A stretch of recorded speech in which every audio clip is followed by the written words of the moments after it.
Olá, aqui é a Ana para a leitura da Bíblia 365. Hoje é o dia 16 de maio, dia 136. A nossa leitura se divide em 4 partes: Antigo Testamento, Novo Testamento, Salmos e Provérbios. O objetivo é que possamos diariamente fazer um devocional da palavra para nos conectarmos espiritualmente com as escrituras sagradas. Te convido a escolher um local confortável e de preferência em silêncio, para que você possa desfrutar deste momento em Cristo. E na autoridade do nome de Jesus, peço ao Espírito Santo que transbordem os nossos corações, tornando-os ensináveis, para que possamos receber as revelações da leitura de hoje. Amém e amém. Antigo Testamento, 1 Samuel, capítulo 18, versículo 6. E aconteceu que, quando eles estavam voltando para casa, depois de Davi ter matado o filisteu, as mulheres de todas as cidades de Israel saíram ao encontro do rei Saul, cantando e dançando, com tamborins, com alegria e com instrumentos musicais. As mulheres se alegravam e, cantando alternamente, diziam: Saul matou os seus milhares, porém Davi os seus 10 milhares. Saul se indignou muito, pois essas palavras lhe desagradaram em extremo. Ele disse: Para Davi elas deram 10 milhares, mas para mim apenas milhares. Na verdade, o que lhe falta a não ser o rei?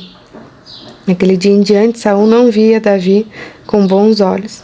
No dia seguinte, um espírito mau vindo da parte de Deus se apossou de Saul e teve uma crise de raiva em sua casa. Davi, como nos outros dias, dedilhava a harpa. Saul, porém, tinha na mão uma lança que lhe atirou, pensando assim: encravarei Davi na parede. Porém, Davi se desviou dele por 2 vezes. Saul tinha medo de Davi porque o Senhor estava com este e tinha abandonado Saul. Por isso, Saul o afastou de si e o pôs por chefe de 1000.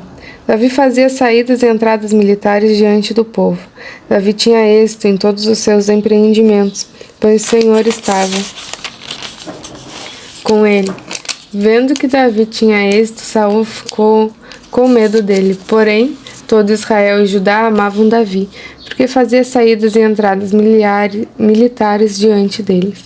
Saul disse a Davi: Aqui está Merabe, a minha filha mais velha. Eu a darei a você em casamento, com a condição de que você seja um filho valente e trave as batalhas do Senhor.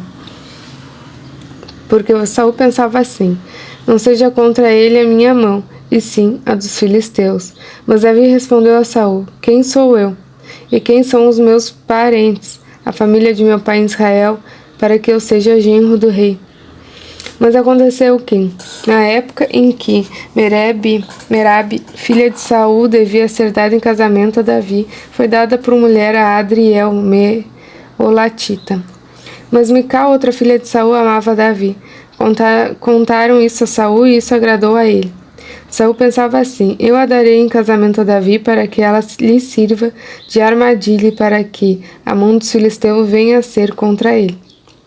Por isso Saul disse a Davi: com essa segunda você será hoje o meu genro.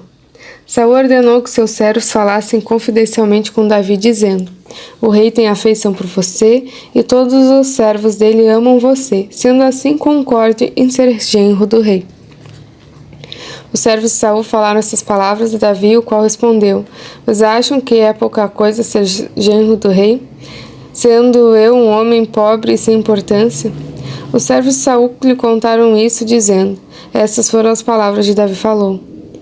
Então Saul ordenou que dissessem a Davi: O rei não deseja dote algum, mas sem prepúcios de filisteus, como vingança contra os seus inimigos. Porque Saul tentava fazer com que Davi fosse morto pelos filisteus. Quando os servos de Saul relataram essas palavras a Davi, este gostou da ideia de vir a ser genro do rei. Antes de vencido o prazo, Davi se levantou e partiu com os seus homens e mataram 200 filisteus. Trouxe seus prepúcios e entregou todos ao rei, para que assim se tornasse seu genro. Então Saul lhe deu a sua filha Mical em casamento. Saul viu e reconheceu que o Senhor estava com Davi, e Mical, filha de Saul, o amava. Então Saul ficou com mais medo ainda de Davi e continuamente foi seu inimigo. Cada vez que os chefes dos filisteus saíam à batalha, Davi obtinha mais êxito do que todos os servos de Saul, e assim o nome de Davi se tornou muito estimado. Saul falou a seu filho Jonatas e a todos os servos sobre matar Davi. Mas Jonatas, filho de Saul, era muito afeiçoado a Davi, por isso Jonatas revelou esse plano a Davi, dizendo: Meu pai, Saul quer matar você. Tenha cuidado amanhã cedo, fique num lugar oculto e esconda-se. Eu sairei e estarei ao lado de meu pai no campo onde você estiver. Falarei com meu pai a respeito de você. Se eu descobrir alguma coisa, contarei a você. Então Jonatas falou bem de Davi a Saul, seu pai, e lhe disse: Que o rei não peque contra o seu servo Davi, porque ele não pecou contra você. Pelo contrário, o que ele tem feito é muito bom para você. Arriscando a sua vida, ele matou o filisteu, e o Senhor efetuou grande livramento a todo Israel. Você mesmo viu isso, ficou contente. Por que então você pecaria contra sangue inocente, matando Davi sem motivo? Saul atendeu a voz de Jonatas e jurou: Tão certo como vive o Senhor, ele não morrerá. Jonatas chamou Davi, contou-lhes todas as palavras e o levou a Saul. E Davi esteve diante de Saul como antes. E tornou a haver guerra. Davi lutou contra os filisteus e os feriu com grande derrota. E eles fugiram dele. O espírito mau enviado da parte do Senhor veio sobre Saul. Ele estava sentado em sua casa com a sua lança na mão, enquanto Davi dedilhava a harpa.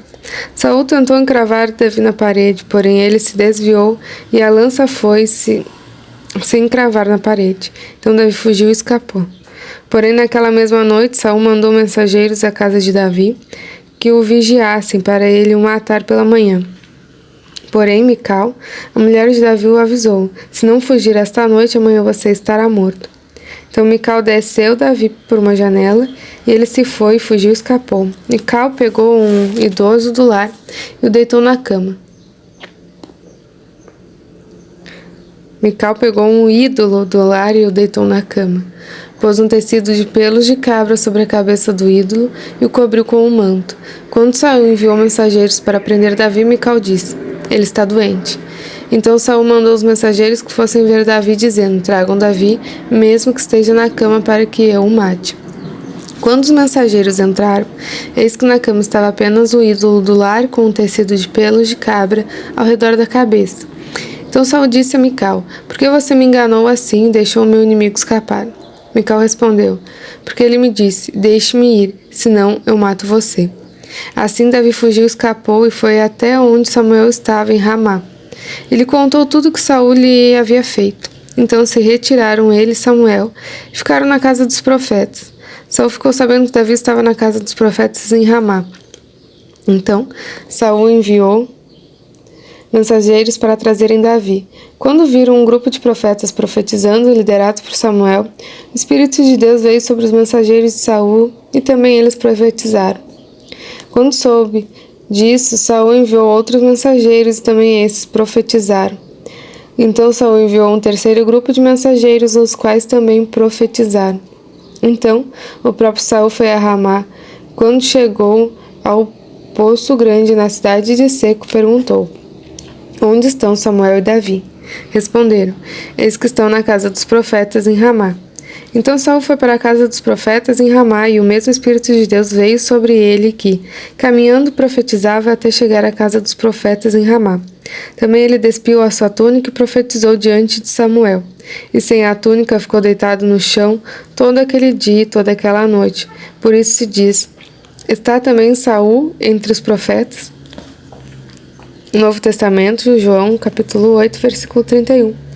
Então Jesus disse aos judeus que haviam crido nele: Se vocês permanecerem na minha palavra, são verdadeiramente meus discípulos. Conhecerão a verdade os libertará. Eles responderam: Como descendência de Abraão, e jamais fomos escravos de ninguém, como você pode dizer que seremos livres? Jesus respondeu: em verdade lhes digo que todo o que comete pecado é escravo do pecado. O escravo não fica sempre na casa, o filho sim fica para sempre. Se, pois, o Filho os libertar, vocês serão verdadeiramente livres. Bem sei que vocês são descendência de Abraão, no entanto, estão querendo me matar, porque minha palavra não está em vocês. Eu falo das coisas que vi junto de meu Pai. Vocês, porém, fazem o que ouviram do Pai de vocês. Então lhes disseram: nosso pai é Abraão. Mas Jesus respondeu: se vocês fossem filhos de Abraão, fariam as obras que ele fez. Mas agora vocês estão querendo me matar, e a mim lhes falei a verdade que eu ouvi de Deus. Abraão não fez isso. Vocês fazem as obras do pai de vocês. Eles responderam: nós não somos filhos ilegítimos, temos um pai que é Deus. Jesus disse: se Deus fosse de fato pai de vocês, certamente me amariam, porque eu vim de Deus e estou aqui. Pois não vim de mim mesmo, mas ele me enviou. Porque vocês não compreendem a minha linguagem? É porque vocês são incapazes de ouvir a minha palavra? Vocês são do diabo, que é o pai de vocês, e querem satisfazer os desejos dele.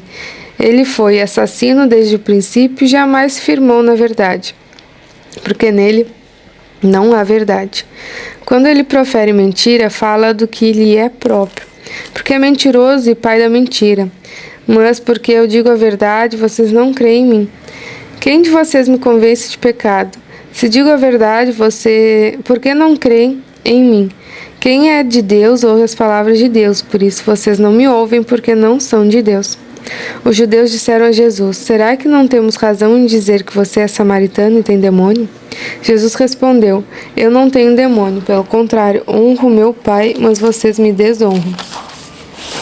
Eu não procuro a minha própria glória, há quem busque e julgue. Em verdade lhes digo que, se alguém guardar a minha palavra, não verá a morte eternamente. Então os judeus disseram: agora estamos certos de que você tem demônio. Abraão e também os profetas, e você diz: se alguém guardar minha palavra, não provará a morte eternamente.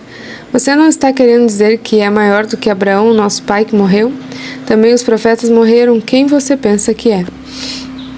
Jesus respondeu: se eu glorifico a mim mesmo, a minha glória não é nada. Quem me glorifica é o meu Pai, o qual vocês dizem que é o Deus de vocês. Entretanto, vocês não o conhecem. Eu, porém, conheço. Se eu disser que não o conheço, serei como vocês, mentirosos. Mas eu o conheço e guardo a sua palavra. Abraão, o pai de vocês, alegrou-se por ver o meu dia, e ele viu esse dia e ficou alegre. Então os judeus lhe perguntaram: você não tem nem 50 anos e viu Abraão? Jesus respondeu: em verdade lhes digo que antes que Abraão existisse, eu sou. Então pegaram pedras para atirar nele, mas Jesus se ocultou e saiu do templo. Salmo 112, do 1 ao 10. Aleluia! Bem-aventurado é aquele que teme o Senhor e tem grande prazer nos seus mandamentos. A sua descendência será poderosa na terra, a geração do justo será abençoada. Na sua casa há prosperidade e riqueza, e a sua justiça permanece para sempre. Aos justos nasce luz nas trevas, ele é bondoso, compassivo e justo. Feliz aquele que se compadece e empresta, ele defenderá a sua causa em juízo. Não será jamais abalado, será tido em memória eterna. Não se atemoriza de más notícias, o seu coração é firme e confiante no Senhor. O seu coração bem firmado não teme até que veja a derrota dos seus inimigos. Distribui e dá aos pobres, a sua justiça permanece para sempre, e o seu poder se exaltará em glória. O ímpio vê isso e fica com raiva, range os dentes e se consome. O desejo dos ímpios perecerá. Provérbios capítulo 15, versículo 12, 13 e 14. O zombador não gosta de quem o repreende, nem se aproxima dos sábios. O coração alegre embeleza o rosto, mas com a tristeza do coração o espírito se abate. O coração sábio busca o conhecimento, mas a boca dos insensatos se alimenta de estupidez. Terminamos mais uma leitura diária. Muito grata por compartilhar esse momento em Cristo. Lembre-se de se inscrever no canal e ativar o sininho para receber as notificações diárias. Tenha um extraordinário dia. Deus abençoe você e sua família. E até amanhã.